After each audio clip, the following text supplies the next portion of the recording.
ampitombona ao aminareo hatrany ny fahasoavan'i Jesoa Kristy Tompontsika. Amen. Andeha araka hivavaka isika. Raha mitanisany amin'ny fiainanay izay Tompo, indrindra moa izay nataonao taminay dia tsy ho vita satria maro ary betsaka ireny. Famadibadika ao mety ho fahombiazana, tsy fahombiazana, zavatra mety nampalahelo, nahafinaritra, nahafaly sy ny sisa rehetra. Reny rehetra reny nefa no atsapanay Tompo fa eo anihanay mandrakariva ianao ry Jesosy Kristy ka dia misaotra indrindra ary izany no ametrahanay foana amin'ny fiainanay eo am-pelantananao amin'ny anaran'i Jesoa. Amen. Raha hijery ny fanahy masina miasa ao amin'io isika anio dia andeha ry havana ny mikasika ny Barnabasy no ho resahana. Ny dikany ny anarany ihany koa moa izany dia hoe zanaky ny fananarana na zanaky ny famporosiana na zanaky ny fampinoana. Izy dia namana mpiara-miasa tamin'i Paoly tamin'ny fitoriana ny filazantsara.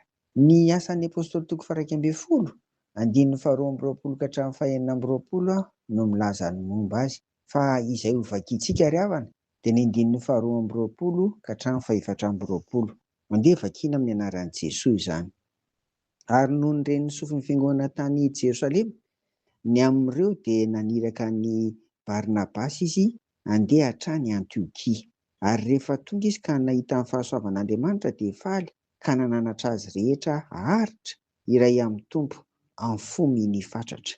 Fa lehilahy tsara fanahy izy, sady feno ny fanahy masina sy finoana, ary marobe ny olona nanampy ho an'ny Tompo. Amen. Izany ry havana ny amin'ity Barnabasy ity. Andinge verenana vakiana ny andininy fa efatra amby roapolo fa lehilahy tsara fanahy izy, sady feno ny fanahy masina sy finoana, ary marobe ny olona nanampy ho an'ny Tompo.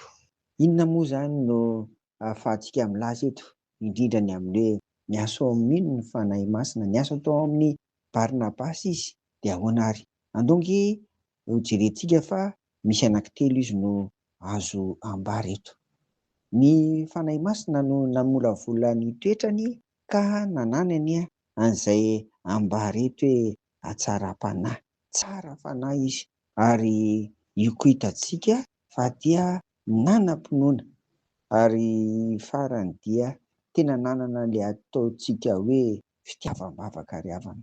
Izany ilay asan'ny fanahy teo aminy. Faharoa, io fanahy masina io ihany koa no niasa tao anatiny ka nanana ny fahombiazana teo amin'ny iraka nampanaovina azy hatrany Antiokia araka ny voalaza eto. Ary fahatelo, ny fanahy masina ihany koa no miasa ao anatiny ahafahany ilay mananatra, ilay mampahery, mitoro ny filazantsara, mampiorina ny finoan'ny olona ry havana. Hitantsika eto fa hoe marobe indray ny olona izay babin'ny Tompo izany hitantsika avy amin'izany asany izany. Eo amin'ny andininy fahaefatra amby roapolo tapany farany amin'ity asan'ny apôstôly toko faha 12 ity.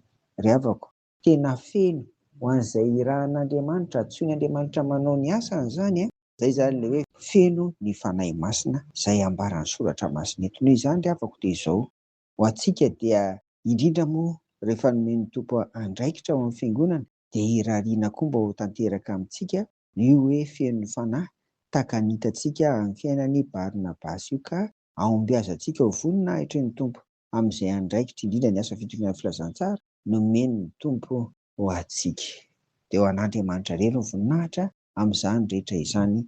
Amen. Ny vavaka isika dia misaotra Tompo fa raha niasa tao amin'ny Barnabasy ny fanahy masina, feno ny fanahy masina izy dia irariana koa izany hiasa aminay tsirairay avy mba ahafahany manao tsara ny asanao araka ny sitraponao Tompo, ary hisy fahombiazana, izany hoe marobe no babin'ny Tompo hanolotra ny fiainana ho anao ao anatin'izany. Dia irina sy angatahany amin'ny anaran'i Jesoa izany. Amen. Ho aminareo ry havako ny fiadanan'i Jesoa. Amen.